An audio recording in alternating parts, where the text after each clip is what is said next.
Welcome friends, SRC learning में आपका स्वागत है। आज हम लोग फाइल हैंडलिंग में कुछ और क्वेश्चंस के बारे में पढ़ेंगे। फाइल हैंडलिंग के लास्ट प्रीवियस वीडियो में हमने इंट्रोडक्शन टू फाइल हैंडलिंग के बारे में पढ़ा था और फाइल को किस तरीके से ओपन करते हैं यूजिंग fopen वो समझा था। आज हम एक प्रोग्राम बनाएंगे जिसमें फाइल को हम लोग रीड मोड में ओपन करके और फाइल में से कंटेंट्स निकाल के स्क्रीन पे डिस्प्ले करेंगे। यस, फाइल जो ऑलरेडी बनी हुई है उसको हम प्रोग्रामिंग के थ्रू ओपन करेंगे इंटरनली, उसके कंटेंट्स को भी रीड करना सीखेंगे और उनको स्क्रीन पे भी प्रिंट करवाएंगे। तो that concept is known as reading from file. File को रीड करने के लिए हमारे पास एक फंक्शन है जिसका नाम है fgetc और ये आर्ग्यूमेंट में फाइल पॉइंटर लेगा जिस फाइल में से कंटेंट रीड करने हैं। दिस फंक्शन fgetc ऑलरेडी बना हुआ है इंटरनली और ये कैरेक्टर बाय कैरेक्टर रीड करता रहेगा फाइल में से। कब तक? जब तक इसको आखिरी कैरेक्टर यानी कि एंड ऑफ फाइल कैरेक्टर नहीं मिल जाता।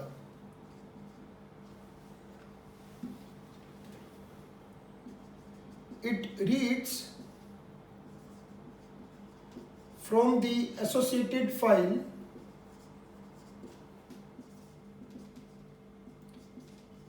Character bye character till it reaches at end of file character. Now the question is end of file character क्या होता है? जब भी हमारी कोई फाइल बनती है तो उसमें हमारे कैरेक्टर के आगे एक कैरेक्टर और चलता है, that is the end of file character, और वो सिस्टम पुट करता है। उसकी जो अस्काई वैल्यू होती है that is and of file character is 26।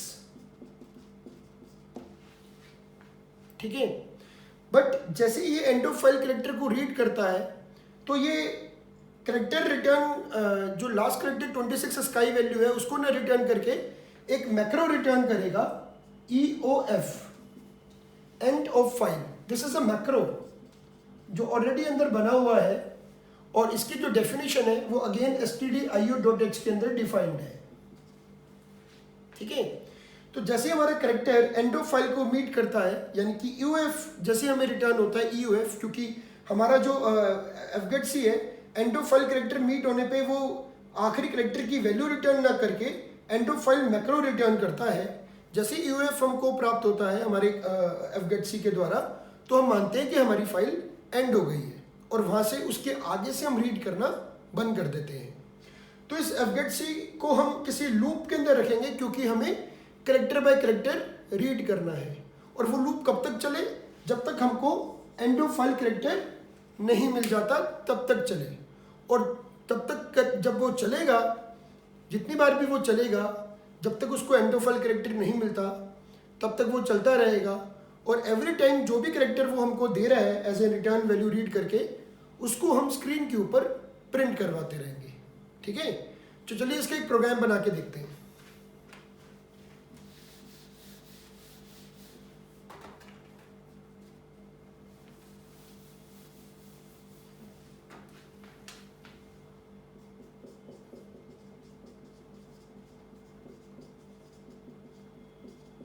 stdio.h include करना ज़रूरी है क्योंकि फाइल हैंडलिंग की बहुत सारे ऐसे फंक्शंस हैं जिनकी डेफिनेशन, इनफैक्ट FILE जो हम यूज़ करने वाले हैं उसकी डेफिनेशन भी stdio.h के अंदर ही है।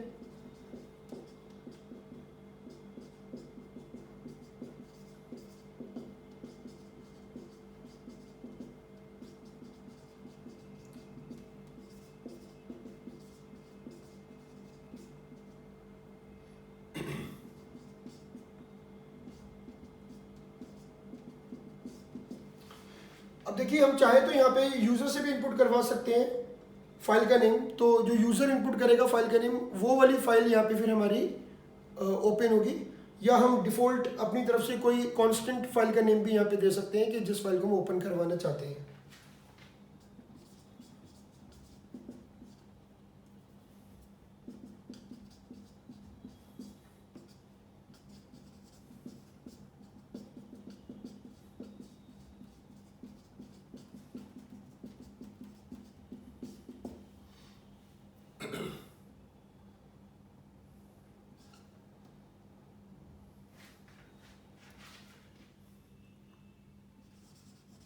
एल्स मैं यहाँ बना रहा हूँ।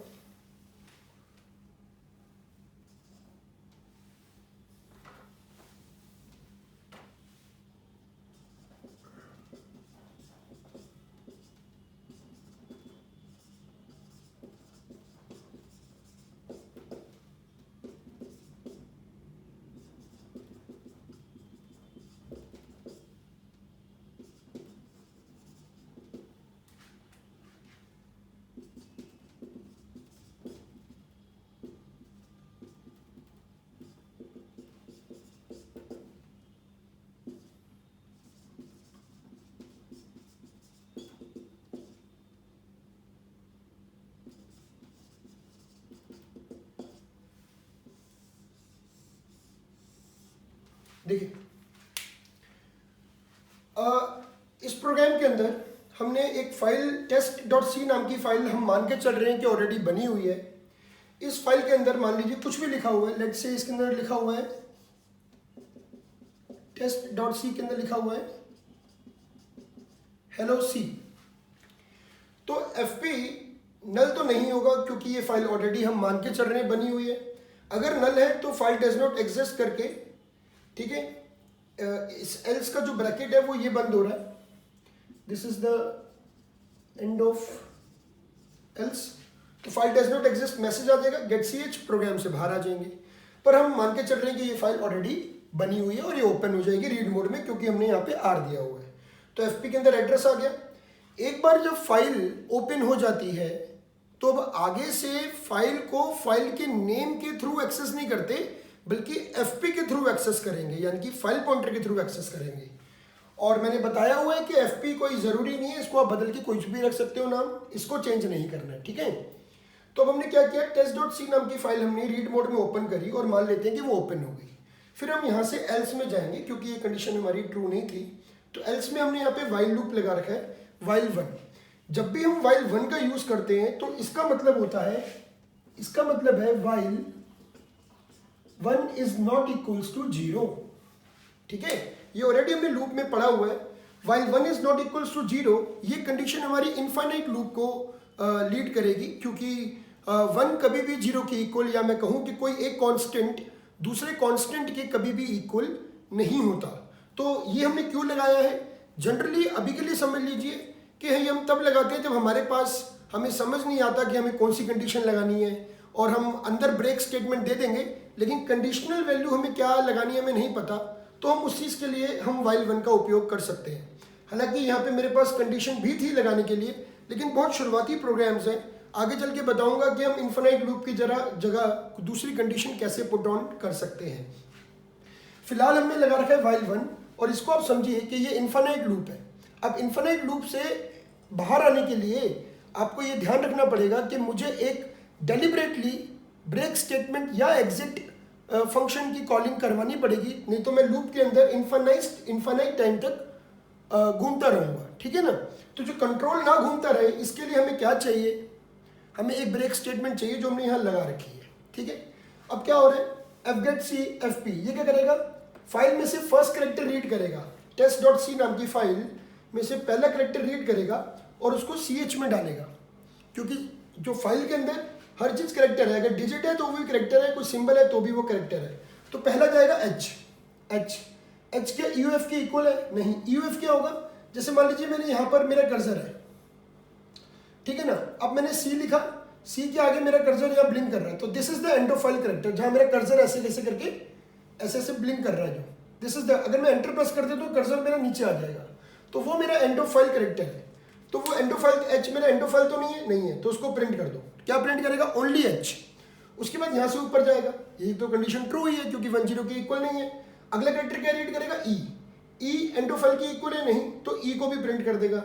नेक्स्ट रीड करेगा एल को भी प्रिंट कर देगा, अगेन एल, फिर ओ, देन स्पेस भी करेक्टर है, वो एंडोफाइल के करेक्टर के इक्वल नहीं है। फिर उसके बाद सी को रीड किया, सी को भी प्रिंट किया, उसके बाद इसने एंडोफाइल को रीड किया। अब आपके सामने जो प्रिंट हो चुका है दैट इज हेलो सी, जैसे स्क्रीन पे था, बड़ा अक्षर छोटा अक्षर जैसा था एज इट इज स्क्रीन पे प्रिंट हो जाएगा, ठीक है। उसके बाद उसको मिला एंडोफाइल के इक्वल है। ध्यान रखिए EOF हमारा मैक्रो है, और EOF को आप छोटे अक्षरों में नहीं बल्कि बड़े अक्षरों में ही लिखेंगे, EOF तीनों को। इक्वल है क्योंकि इसने रीड किया 26 करेक्टर, जो मैंने आपको बताया था एंडोफाइल करेक्टर इज 26, पर ये 26 ना रिटर्न करके EOF मैक्रो को रिटर्न करेगा, तो EOF के इक्वल है, यस, तो ब्रेक करके बाहर आ जाएंगे। अब फाइल से हमारा काम कंप्लीट हो चुका है, फाइल में से जो हमने रीड करना था कर लिया, फाइल को कर देंगे क्लोज, उसके बाद गेट ch और प्रोग्राम से बाहर, ठीक है। तो इस तरीके से हम फाइल में से करेक्टर्स को 1 बाय 1 रीड करते हैं। ये तो अभी मैंने एग्जाम्पल के लिए छोटे कंटेंट लिए थे, बहुत बड़ी बड़ी फाइल्स होंगी उनके करेक्टर्स भी आप मॉनिटर के ऊपर प्रिंट करवा सकते हैं without opening the file. Deliberately manually आप प्रोग्रामेटिकली फाइल को ओपन करेंगे और उसके कंटेंट्स को आप रीड कर सकते हैं। अब सोचिए इसमें से हम बहुत सारे क्वेश्चंस निकाल सकते हैं, जैसे हम निकाल सकते हैं कि फाइल में करेक्टर हमें काउंट करना है, फाइल में हमें डिजिट्स काउंट करने हैं, या और भी चीज़ें हैं, तो वो भी हम इसमें कर सकते हैं, ठीक है। जैसे इसी क्वेश्चन में अगर हमें करेक्टर रीड करना हो फाइल के अंदर कितने करेक्टर्स हैं, तो वेरी सिंपल, हम यहाँ पे एक वेरिएबल ले लेंगे काउंटर जिसकी वैल्यू 0 ले लेंगे, ठीक है। और इस करेक्टर की जगह पे हम यहाँ पर प्रिंट करवाने के बजाय यहाँ पे हम लगा देंगे C++। रीड किया, एंडोफाइल तो नहीं है, तो करेक्टर होगा, हाँ करेक्टर है, काउंटर में प्लस कर दो। काउंटर हमने ले रखा है 0, इंटीजर वेरिएबल जो काउंट करेगा हमारे करेक्टर कितने हैं। अगला करेक्टर रीड किया ई एंडोफाइल नहीं है, तो फिर C++। तो अब बाहर आके आप क्या करने वाले हो? अब बाहर आके एफ क्लोज से पहले ये वाइल लूप का एंड हो रहा है, तो यहां पे आप क्या करोगे? यहां पे आप करेक्टर्स को प्रिंट कर देंगे, नंबर ऑफ करेक्टर्स %d और C, और उसके बाद आप यहां दे देंगे एफ क्लोज FP। यहाँ एफ क्लोज FP दे देंगे, अगर नहीं दिख रहा तो मैं आपको बोल रहा हूँ एफ क्लोज FP लिखा है फाइल को क्लोज करने के लिए। उसके बाद गेट ch प्रोग्राम से बाहर। Now this line print the number of characters in a file. तो कैसे मिला हमको? ये लूप के अंदर हमने जो C++ दिया है, ये कब इंक्रीमेंट होगा? जब करेक्टर रीड किया और वो एंडोफाइल नहीं है तो काउंटर प्लस कर देगा। काउंटर हमने इंटीजर लिया है, C के रूप में काउंटर लिया। काउंटर क्या होता है? जो काउंटिंग करे, जो किसी एक कंडीशन पे हमें कोई चीज़ सर्च कर रहे हैं उसकी वैल्यू एक एक से वो बढ़ाता रहे, और हम देखना चाहते हैं कि कितने करेक्टर्स हैं। अब करेक्टर्स आप ये मत समझिएगा कि अल्फाबेट्स की बात हो रही है। अगर यहाँ पे लिखा होता हेलो 2ABC, तो वो 2 को भी काउंट करता, स्पेस को भी काउंट करता। अगर मैंने कोई टैब प्रेस किया होता तो उसको भी काउंट करता। एवरीथिंग जो आप सोच सकते हैं फाइल के अंदर इंसर्ट करने के लिए करेक्टर के रूप में, या कीबोर्ड से जो प्रेस करते हैं, एवरीथिंग इज अ करेक्टर। चाहे वो डिजिट हो तब भी उसको वो करेक्टर काउंट करेगा। तो C++ करते करते लास्ट में C को डिस्प्ले कर देंगे, और इस एक प्रोग्राम से हमने 2 प्रोग्राम बना दिए। करेक्टर प्रिंट भी करवा सकते हैं, काउंट भी करवा सकते हैं। आप चाहें तो यहाँ पे जहाँ मैंने C++ लिखा है वहाँ पे आप printf ch भी कर सकते हो, तो आपकी करेक्टर टोटल प्रिंट भी हो जाएगी, यानी कि फाइल पूरी प्रिंट भी हो जाएगी, और उसमें नंबर ऑफ करेक्टर्स कितने हैं वो भी प्रिंट हो जाएंगे, ठीक है। तो आई होप आपको ये दोनों प्रोग्राम्स क्लियर हुए होंगे, कॉन्सेप्ट क्लियर हुआ होगा। प्रोग्राम क्लियर हो जाए ठीक बात है, कॉन्सेप्ट जरूर क्लियर होना चाहिए, क्योंकि जब कॉन्सेप्ट क्लियर है तो उससे हम 3-4 तरीके के और भी प्रोग्राम्स जनरेट कर सकते हैं, ठीक है। अगर आपको वीडियो अच्छी लगी हो तो प्लीज़ इसको लाइक कीजिएगा, शेयर कीजिएगा, हमारे चैनल को सब्सक्राइब जरूर कीजिएगा और बेल आइकन को भी दबाइएगा। Thank you.